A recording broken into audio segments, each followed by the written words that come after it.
Oh, hey there. Another Datsun video. Surprise, surprise. But a little bit of an update since my last video where I took the engine apart mostly. But I'm going to be doing the piston rings. Where's the engine? There it is. I'm going to be doing the piston rings. And one fun thing that I found when I was taking the engine apart and did see the pistons was this. This right right there. See that little 50 right there. There it is. That little 50. Well, what that means is that this engine has been bored out. So it has been rebuilt. I was trying to figure out why it was coming apart so easy, and that is why. It's been rebuilt, and I'm thankful that it has. But I mean, the cylinder walls all look good. The pistons all look good. But with that being said, the piston rings that I ordered were for a standard 280Z that was not bored out. So those were 86 millimeters, and this is 86.5 millimeters. So I ordered 86.5 millimeter rings. So I'm going to be doing this now. Luckily, I got to the first one, and I was trying to figure out, why I couldn't fit the piston back in there with the rings on it. And the reason for that was, well, it was the wrong size. it's you learn things. I saw the stamp on the top and didn't really think anything of it at first, but now I know, and I've learned my lesson. But I got another set of rings. They're only $85, so whatever. But yeah, these ones are ITM rings. I think my last ones were Hastings rings or something, but it's gonna be all right. Part number for anybody else. These are also the pistons in here are not standard 280Z pistons either with standard rings. These pistons are the ones for the 280ZX turbo, so that means they take 280ZX turbo rings, which is 1.5 millimeter, 2 millimeter, and then with the oil sweeper or whatever the hell it's called is a 4 millimeter, something like that. But yeah, so I also had to get a new spring compressor as well, piston spring compressor. So it's awesome. It's cool. Building engines is fun. Finding stuff like this. I probably didn't have to take the engine apart, but it's peace of mind for me. You don't know the history of these engines, even if people tell you, the engine ran good when they had it. Still, I don't want to put the engine in a car and then have it have issues. I'd rather, freshen it when I get it than find out that it has issues later. So one more thing that I do recommend is picking up this book. I'll put a link down below on Amazon, but it's a lot more handy to have this and have all your torque specs and everything and how to do everything in order than it is to just bounce back and forth in forums, which is what I have been doing, and it's kind of annoying having to pull out my phone every time. Whereas this goes through in order and, tells you how to do things, what torque specs to do, and, just little tidbits of information and things that work better for them than the factory manual says. So, again, it's how to rebuild your Nissan and Datsun overhead cam engine, and it covers all the L series engines. So some pages there'll be like an L4 or an L6, but in reality, all these engines are pretty much the same. An L4 is just a 4-cylinder version of the L, so it's pretty simple. All the stuff's pretty much the same between all of these engines. They all flow in one side of the head and then flow out the same side of the head. So they're basic engines, and the book should help.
All right, new pistons are ringed, and I'm not going to show you guys how to ring these just because everybody seems to have a different way. Every book shows a different way, so I'm putting these in uh, kind of how Nissan says to, kind of, but they are going in the right way, and new bearings as well. So yeah, got a spicy little tool to help pound these in. This is my little speed compressor, ring compressor. Just pound down in there, no gripping, no nothing. It's pretty awesome.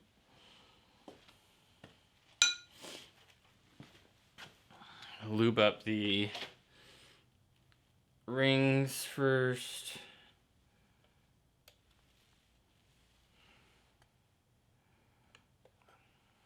And the skirt.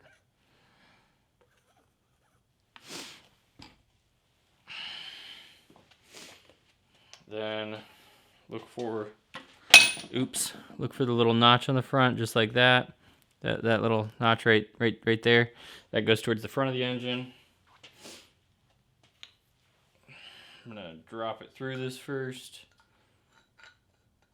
just like this. I guess I'll hold it a little bit closer.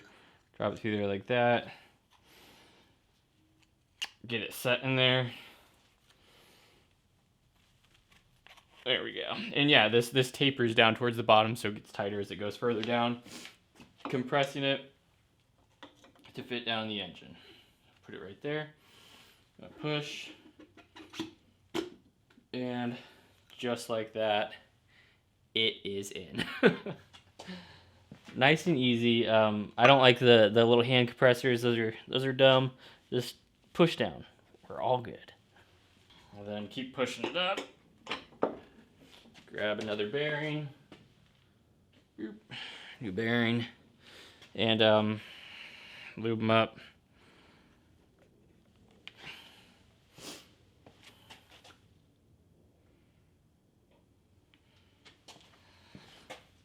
Just like that. Oh, I need to put the other bearing carrier on too and take that out. The other ones just come out nice and easy.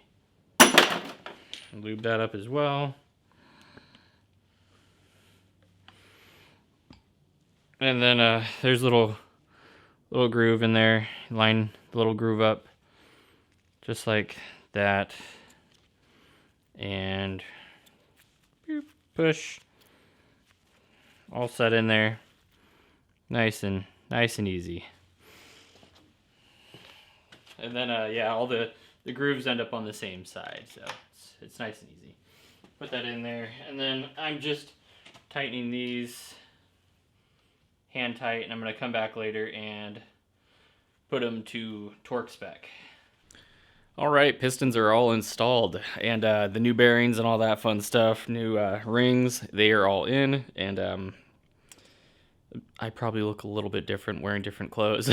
I'm doing this over multiple days, actually weeks, if I'm being honest. But yeah, I have the pistons in, the new bearings, all that stuff, and I am currently putting the head on. And I got a ARP racing studs. There they are, all fancy. They're already partway in there. I just need to do the last torque. I just did 25 foot-pounds, then 50 foot-pounds, and now I'm going to do the final at 60 foot-pounds. And after I do that, I'm going to, after I drive the car the first time, I'm going to take the cam cover off and tighten them one last time just to make sure nothing moved. Actually, I'm paranoid. I'll probably do it more than once. But yeah, I'm going to get this taken care of. Then I'm going to double check the rods, the bearings, make sure I actually torqued those again, because it's been a few days. I guess I could watch the video, but I'm going to make sure those are torqued to spec, and then onto the timing chain. All right, and like I said, the final torque on these is 60 foot-pounds. That's what it says in my book, and all that fun stuff. And again, I'm going to link that book down below, just so everybody has it. But I'm using a little Amazon torque wrench. It's a 1/2-inch torque wrench. It's not really little, but you know what I mean. It's not about the size, it's about how you use it, right? And again, and actually I don't think I said, when you do this, you do, you know, it's like 1, 2, 3, 4, 5, 6, and you keep going back and forth like that. It's a good time. It's a really good time.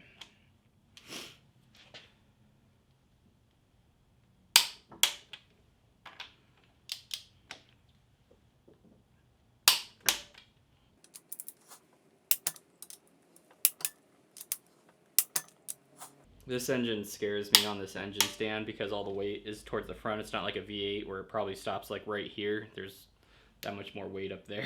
So it freaks me out a little bit.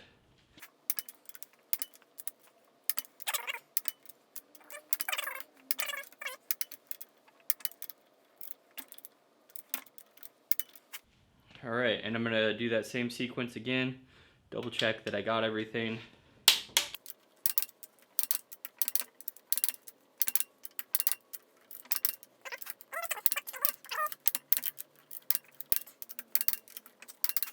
And that's how you do it.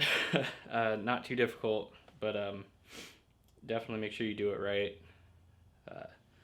And I recommend the ARP head studs like this instead of the bolts. I mean, you can use the bolts if you want. There's nothing really bad. These supposedly put the force out a little better. I don't know. I don't know anything about anything. I'm just going with it or what everyone says. But yeah, let's move on to the timing chain. All right, well, the head is all torqued and all of that fun stuff. I probably said that right before this, but I'm doing this over the course of a few weeks, so not all of this timeline is gonna line up. But here is how it sits now. I have it on its side right now, but here, let me turn it a little bit. Let me turn this bitch. She's a little bit heavy, but you know, we gotta lever, just push and line up the hole. Doop, drop your pin in. Nice and easy. Whoever thought of this should be hugged and kissed and given a lifetime supply of cocaine. But here it is. I got all the new head studs torqued to spec. They're all good. I ended up doing timing off camera, as well as the timing cover, the high pressure fuel pump, probably some other stuff, but it's, for the most part, it's done. I washed the head off in the last video as well, or it was during this video, but I didn't show it. And I also mounted my engine mounts, which I still need to get the actual rubber part that goes in between the car frame and connects onto that. But these are from Techno Toy Tuning. You can see their little emblem right there. Pretty cool, sick little piece. As well as the one on this side. Pretty neat stuff. And that's an oil filter that got absolutely destroyed. But I have a new water pump on the way. It should be here sometime this week, hopefully in the next couple days. I've been thinking of pulling the one off my old Z, but I think I might as well just put a brand new one on here, even though that one is brand new. But yeah, so it's all timed and everything. I think I still have it on its timing mark. I haven't messed with it too much. There's a little notch back there somewhere. I don't know if you can see it or not. Probably not, but it's all lined up. Then I timed this because you have to have the oil pump turned a certain way, so it lines up right down in that little hole down there. That little guy right there. You want that to line up right. And I'm probably gonna scrub the rest of this housing off. I should have done it while it was off the engine, but I'm gonna get some of the stuff put back on, scrub the front cover a little bit. I'm not gonna go too crazy with it, but yeah, I think that's mostly enough for this video. My next video is gonna be me putting on the water parts. So you know, the water neck and the thermostat housing, all that stuff. And then there's another one that goes right here. Yeah, there's another one that goes right there. But that'll be my next video. This video is a little bit shorter than the last one, I think. We'll see how I end up editing it. But again, if you guys enjoyed this, give it a thumbs up. Feel free to subscribe, any of that stuff. and this is just a sloppy L28 build. It's nothing special. We'll see how it runs when I'm done. This is my first like engine build, not full rebuild, but decent enough for me on a budget here. But it's coming together pretty good. I'm hoping to have the car, or this engine at least, in the car by next month, which is in about a week. So we'll see how that goes. The video after this one should come pretty quick. If it doesn't, at me on Instagram, Pacific Racer on Instagram. Feel free to check me out there. I post car pictures and all that. And I'm on TikTok as well. Don't really post there as much, but yeah, feel free to check me out, see my stuff. I stream on Twitch every now and then, not as much as I should, but I'm probably going to start streaming a little bit more again after I get this engine done. I really want to get this done. I want to have my car running before summer. And plus, I need to beat Kurt J-Mac. He's trying to put his suspension on his 280Z before my engine's done, but he's slacking a lot more than I am, I think. So we'll see how that goes. But thank you guys very much for watching. Peace.